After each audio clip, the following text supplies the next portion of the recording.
Bueno, martes de análisis político con mi querido Javier Molina, con X. Mi querido Javier, ¿cómo estás? Buenos días, bienvenido. Recibirte. Un gusto saludarlos, Edgar, Mayra. Hola. Un gusto saludar a todo el auditorio que nos sigue a través de la señal de televisión, de radio y, por supuesto, en redes sociales. Javier, ayer, se cumplió un año de aquel lamentable suceso donde falleció, donde asesinaron a Luis Donaldo Colosio allá en Lomas Taurinas.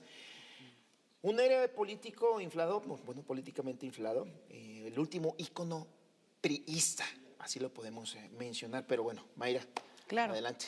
Así es, con respecto a ello, 32 años ya del asesinato de Luis Donaldo Colosio, y justamente hoy sería bueno abordar el tema de la trayectoria de Luis Donaldo Colosio, que iba a romper con la política neoliberal de, lo que sabemos de Carlos Salinas de Gortari. ¿Qué nos puedes contar al respecto? Primero que nada, lamentar ese acontecimiento que ocurrió hace 32 años del asesinato del que fue candidato presidencial del PRI en 1994.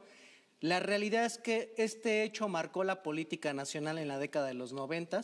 Si uno va a cualquier parte de la República Mexicana va a ver que hay colonias, nombres de mercados, nombres de calles, avenidas, que tienen parques, que tienen el nombre de Luis Donaldo Colosio Murrieta.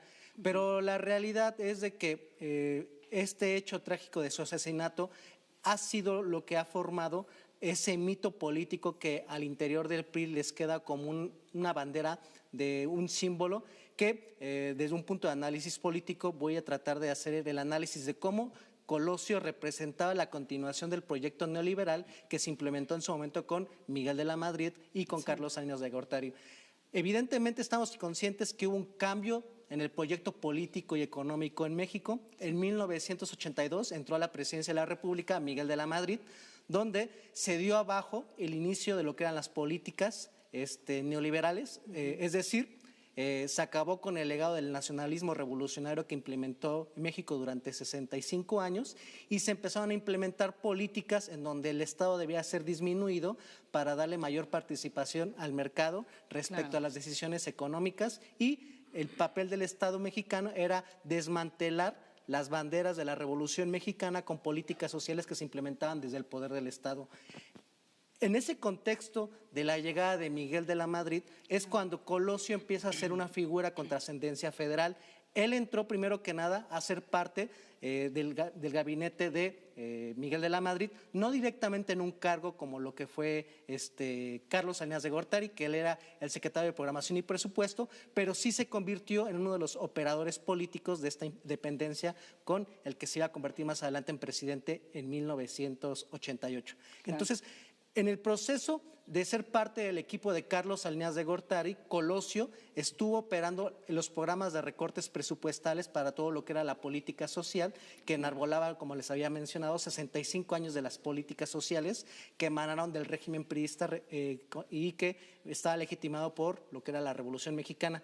En esos 3 años, Colosio fue operador político de Carlos Salinas de Gortari en ese proceso de recortes presupuestales en contra de los beneficios populares. Bueno, posteriormente se convirtió en diputado federal del PRI y como diputado federal del PRI, él operó las reformas estructurales que en su primer momento de la Madrid empezó a implementar en términos legislativos. Bueno, ya llegado en 1988, Miguel de la Madrid designa al antiguo jefe de Colosio como candidato presidencial para la elección de 1988 y fue precisamente Carlos Salinas de Gortari quien nombró a Colosio como coordinador de la campaña presidencial de 1988 de Carlos Salinas de Gortari, y como ustedes saben hubo un fraude escandaloso en contra de Cuauhtémoc Cárdenas. Se cayó el sistema, ¿no? Sí. Se cayó el famoso sistema y quien estuvo operando la parte de la estructuración de la campaña y después la legitimación de ese fraude fue precisamente el coordinador de campaña junto a otros actores partidistas y gubernamentales. Entonces, una vez que se consumó el fraude electoral en contra de Cuauhtémoc Cárdenas y se impuso la presidencia a Carlos Salinas de Gortari, Carlos Salinas de Gortari continuó con la implementación de los cambios políticos todavía más arraigados a una línea política neoliberal en términos económicos, y Carlos Salinas de Gortari manda a Colosio como dirigente nacional del PRI. Al convertirse en dirigente nacional del PRI, él operó en términos estatutarios los cambios que el partido requería para adaptarse a la nueva política y económica neoliberal que ya iba para su segundo periodo sexenal. Bueno, en estos cambios políticos, Los medios de comunicación y la comantocracia han querido manejar que Colosio fue el gran demócrata que permitió que por primera vez se diera una alternancia en la gobernatura de 1989 en Baja California, donde se le reconoció el triunfo al PAN. La realidad es de que producto del fraude electoral, Carlos Eneas de Gortari negoció con el PAN para que a cambio de que se le reconociera como presidente después de ese fraude electoral, se le empezaron a dar los primeros reconocimientos al PAN en las gobernaturas de los estados. Fue Colosio el que prácticamente operó esa concertación que se tenía con el PAN y ya como dirigente máximo del PRI hizo todos los cambios estatutarios e interior de los grupos políticos del PRI para la aceptación del nuevo proyecto que se iba a implementar en México con el apoyo del principal partido hegemónico que en ese momento era el PRI.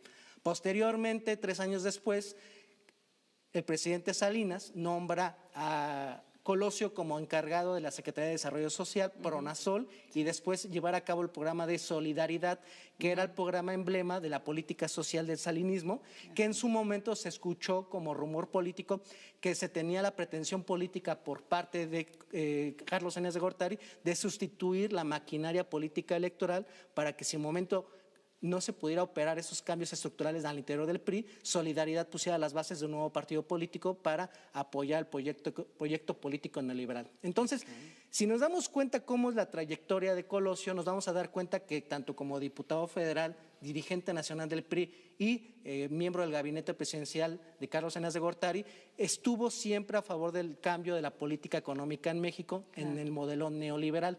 Cuando Carlos Salinas de Gortari lo elige a él como candidato presidencial para la sucesión en 1994, nos quieren vender la idea en términos de análisis comunicacional y político de que se le asesinó por ese lamentable acontecimiento de Lomas Taurinas en Tijuana, a partir de un discurso que dio que iba a haber rompimiento con el antecesor. En el Monumento a la Revolución, en donde decía veo México, que le copió el discurso a Martin Luther King. Entonces, pero no podemos determinar que por un discurso vamos a dejar a un lado todo el análisis de la trayectoria política, en donde su papel como 12 años de militante priista nunca protestó por el cambio del modelo político económico en México, operó para la implementación de ese mismo modelo, y que incluso en contra de la democracia mexicana operó un fraude electoral. Entonces, para concluir esta primera pregunta, Mayra, nos vamos a dar cuenta que más adelante su coordinador de campaña, Ernesto Zedillo Ponce de León, que fue el que lo sustituyó después de ese lamentable asesinato, asumió la presidencia y que se decía que iba a ser el futuro secretario de Economía y siguió con la continuidad de las políticas neoliberales. Entonces también el equipo que rodeaba a Colosio era continuador de ese modelo político y económico. Entonces, digo, siempre es lamentable un asesinato de un actor político, pero el único mérito que tuvo, lamentablemente, fue ser un operador político, burocrático de lo que fue el modelo neoliberal y que ahora nos quieren vender como el gran prócer de la democracia y que iba a tener un rompimiento con ese modelo político. Sí, digo, ya conocemos lo que sucedió después, esa crisis económica brutal y es espantosa después de esto. Bueno, otra pregunta, mi querido Javier. ¿Por qué Colosio se ha convertido en el último estandarte del PRI y como el único emblema que le queda a ese partido político? Lo dices muy bien. Es el único emblema que les queda al PRI. Estamos bien conscientes que históricamente el PRI se legitimó como el gobierno emanado de la Revolución Mexicana y que durante 72 años, entre comillas, fue la herencia política de lo que fue la institucionalización de la revolución y los grupos revolucionarios que llegaron al poder después de 1920. Bueno, ¿qué fue lo que pasó? En los 70s y 80s el PRI abandonó esas banderas sociales que le dieron origen, implementó, como les mencionaba, el modelo neoliberal y evidentemente ya a la élite política y económica emanada del PRI y que se vinculaba con los grupos empresariales, ya les era incómodo, por ejemplo, la figura de Zapata, de Villa, de Carranza, porque en su momento en estas administraciones neoliberales priistas se operaron el desmantelamiento y los intentos privatizadores de esas políticas sociales en beneficio de las clases populares, del sector trabajador, del sector campesino. Entonces, al neoliberalismo ya le era incómodo Zapata y Villa y empezaron a impulsar otro tipo de discursos políticos. Incluso hay una corriente revisionista de tratar de reivindicar a Porfirio Díaz, tratar de reivindicar a Agustín de Iturbide.